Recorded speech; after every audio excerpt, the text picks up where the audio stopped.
Auburn's game this Saturday against Oklahoma is Hugh Freezes most important as Auburn's head coach.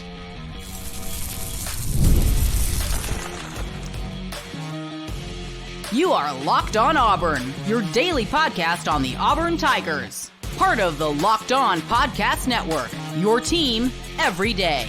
Yes, welcome on into Locked On Auburn, your daily Auburn Tigers podcast. I'm your host, Zac Blackerby. Thank you so much for making Locked On Auburn your first listen every single day. Joining me today, Barrett Sallee, host of College Football Smothered and Covered. Go check it out. One of the best college football show out there.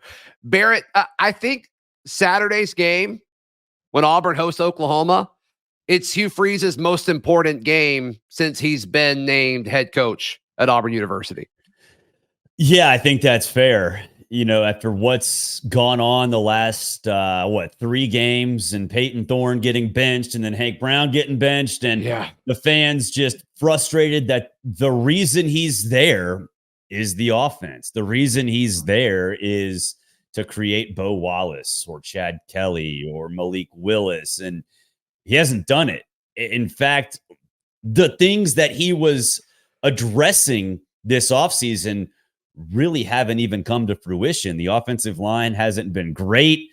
The wide receivers have gotten open, but they're dropping balls. That hasn't helped the quarterback situation.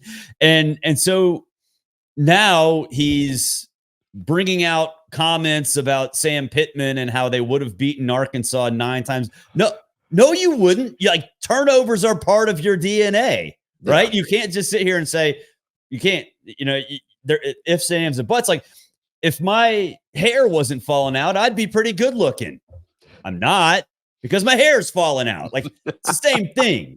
So I don't know. Like, everything is not falling apart. He's just not handling any of this correctly. Yeah. And I'm never going to be critical of a coach for saying stuff that he thinks is honest, because I do love the transparency. I'm never going to call somebody out because then what would be asking if he didn't say anything? We'd be like, come on, tell us how you really feel. So yeah, like I said this on my show, like we all get pissed off when we hear coach speak, and then now we're mad because he's not giving us coach speak. You can't have it both ways. Yeah. So I'm never really going to critique that. He needs to do a little better in how he does it, though. Maybe so. Like maybe there could be some more awareness involved in some of it, but I'm just not going to hold that against him, because I like that. Yeah. I like that. And look, maybe he thinks turnovers aren't part of the DNA. Maybe he truly thinks, the ridiculous amount of turnovers are fluky. And some are. Sure. Like the ones off the hands of receivers and they just bounce perfectly to DBs. Like that's part of it. Like, you're not going to turn the ball over 5 times in every game that matters this season. That's just not going to happen. Sure. But if you turn it over 3 times against Oklahoma on Saturday, you're not going to win. Yeah, there's no doubt. And it's funny, Zach, like, I looked at the stats, and I know it's kind of skewed by competition. They're 6th in the country in yards per play at 8.03. The offense is look great. The offense is moving the ball. It's just they're turning the ball over and over again. Yeah, right.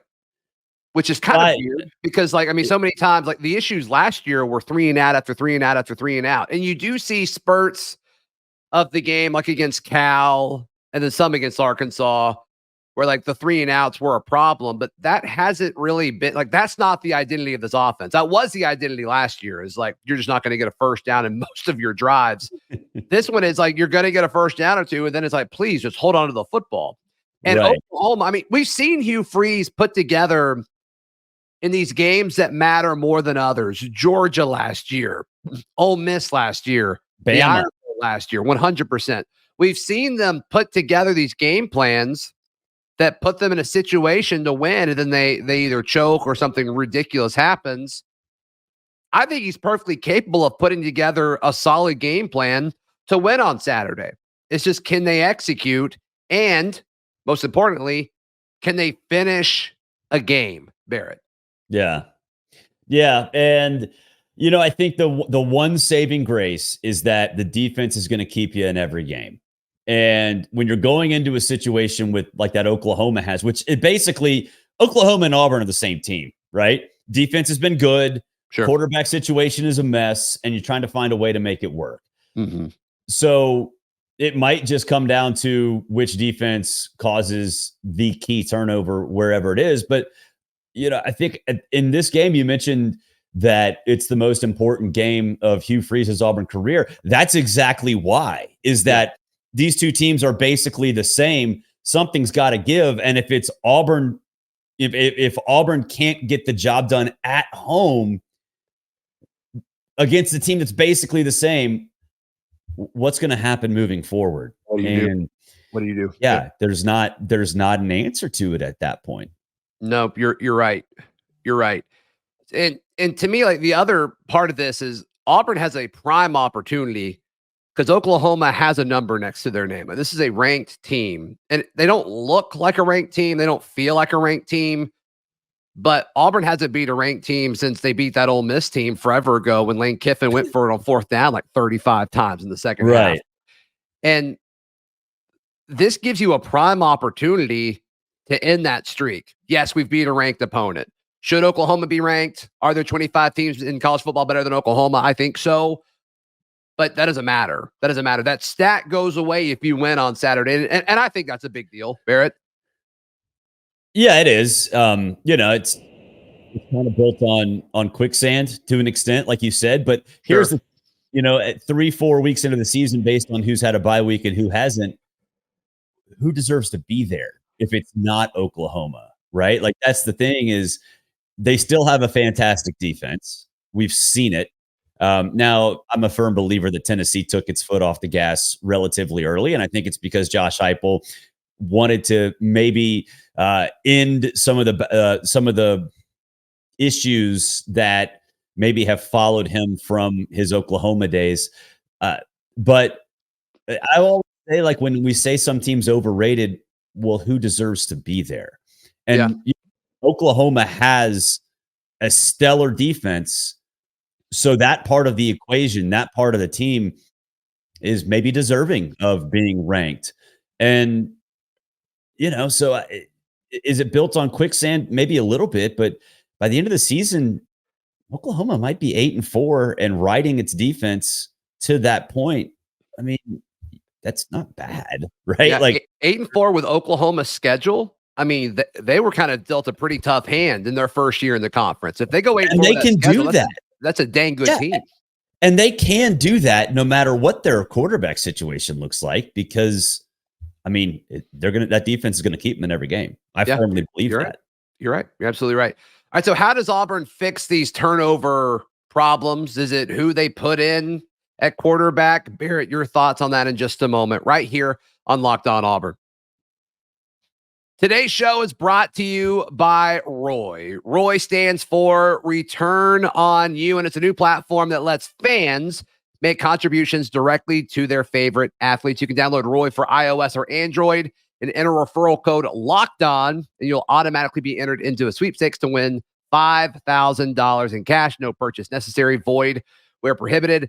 Hey, this week we picked KeAndre Lambert-Smith to be the Roy Player of the Week for the Auburn Tigers, and so they're giving him $100 via Roy to do that for his performance. I mean, he's off to a red hot start. If you're impressed with KLS or anybody on Saturday, you can show them some love too. Just hop on to Roy and throw a few bucks. If everybody pitches in just $10, it adds up fast for KeAndre Lambert-Smith or whoever that may be. So you've got the chance to show your appreciation for these players and each of their standout performances each week. Get off the sidelines and into NIL with Roy.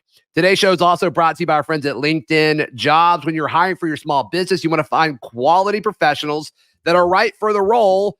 And that's why you've got to check out our friends at LinkedIn Jobs. LinkedIn is not just another job board. It helps you hire professionals you can't find anywhere else. On LinkedIn, 86% of small businesses get a qualified candidate within 24 hours. That's insane. Don't waste any time going anywhere else. Post your job for free at linkedin.com/lockedoncollege. That is linkedin.com/lockedoncollege to post your job for free. Terms and conditions apply.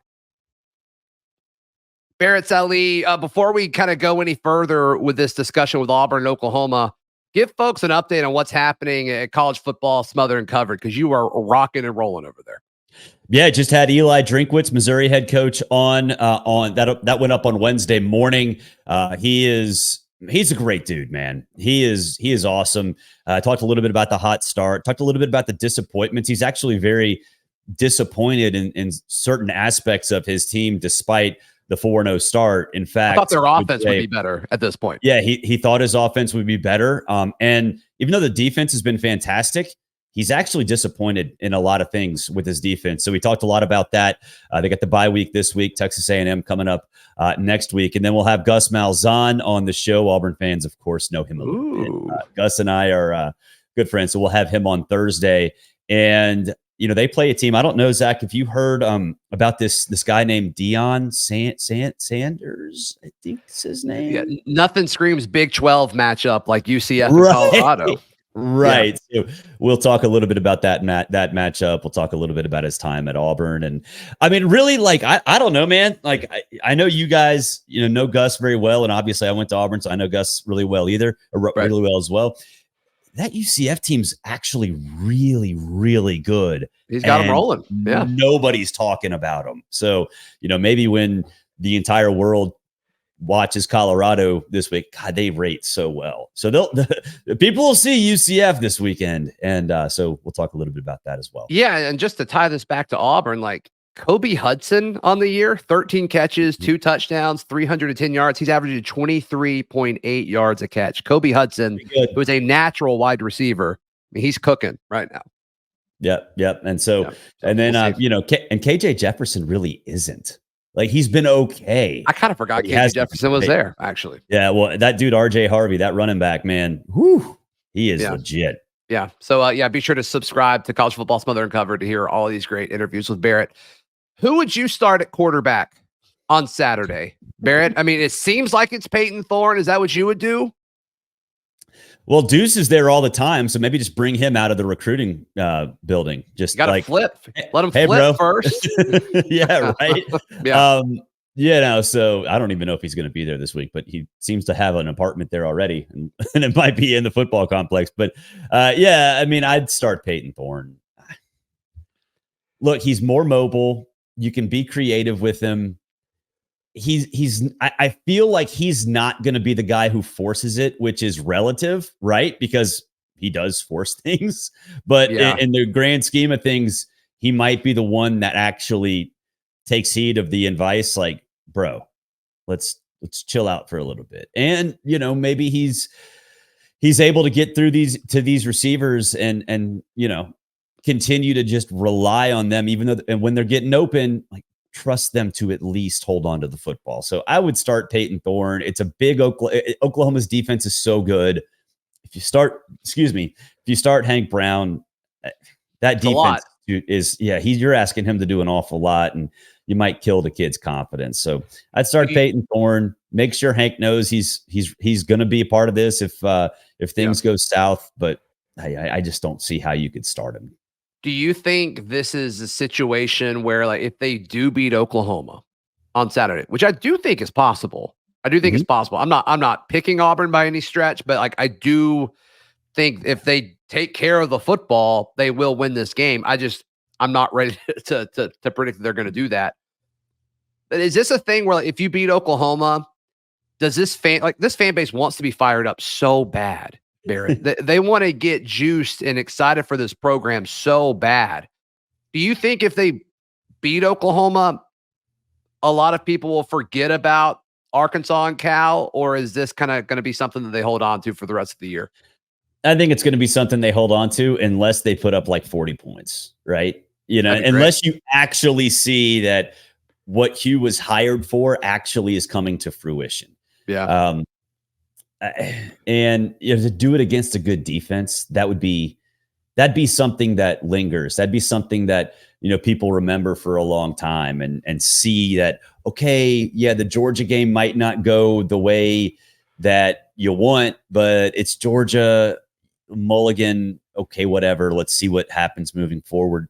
Right. So I think it would be one of those things where it wouldn't be considered a one-off. It would be a sign that there's hope. And the Georgia game next week, it's just like, whatever, let's just, whatever happens there, don't chalk it up to anything other than, it's one of those games you should lose.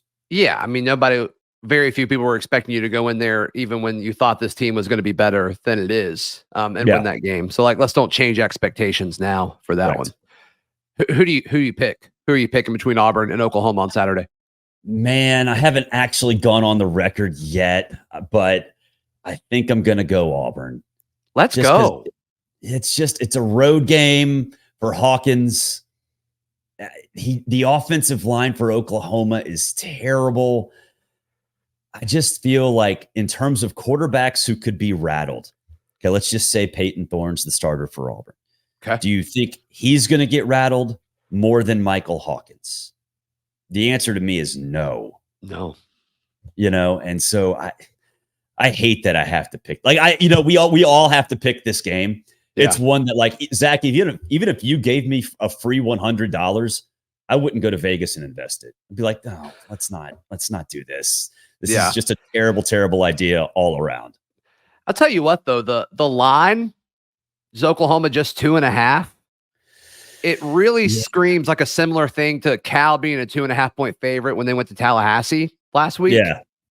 And it's like, what does Vegas know that we don't? Like, Cal looks way better than FSU. I don't care where they're playing this game. And then they nailed it. And FSU won that game. It feels really similar to me. Well, those big buildings in the desert in Southern Nevada are not built by. No, they know what they're doing. They know what they're doing. No question. They generally do, but no question. I mean, it's just it's. This is a tough one to pick for me. This is tough. Reasons. Like, I think a lot of us thought before the season of this Oklahoma Auburn game is going to be awesome because Auburn's going to be 4-0. Oklahoma, even though the Tennessee game, was in question, it's going to be their first road game in the SEC. And now all of us are like, I don't know what the heck's going to happen. Like, yeah, you're right. The change in narrative has been fascinating. It has, and it's changed quickly. Barrett, one more time, how can people check out everything you've got going on, man? Yeah, College Football Smothered and Covered on YouTube, Apple, Spotify, this is a podcast. If you know how to do the podcast thing, you know where to find them. That's right. Yeah. Had Eli on Wednesday and Gus coming up Thursday. I was supposed to have Barry Odom, the UNLV head coach, on this week. Things changed, obviously, at UNLV with the Matthew Sluka stuff. Yes. So don't think I'm going to get him on. It's probably. I don't know if I blame him for that one for sure. So be sure to check out Barrett. Hey, please like this video. Please subscribe. We'll see you next time. This has been Locked On Auburn.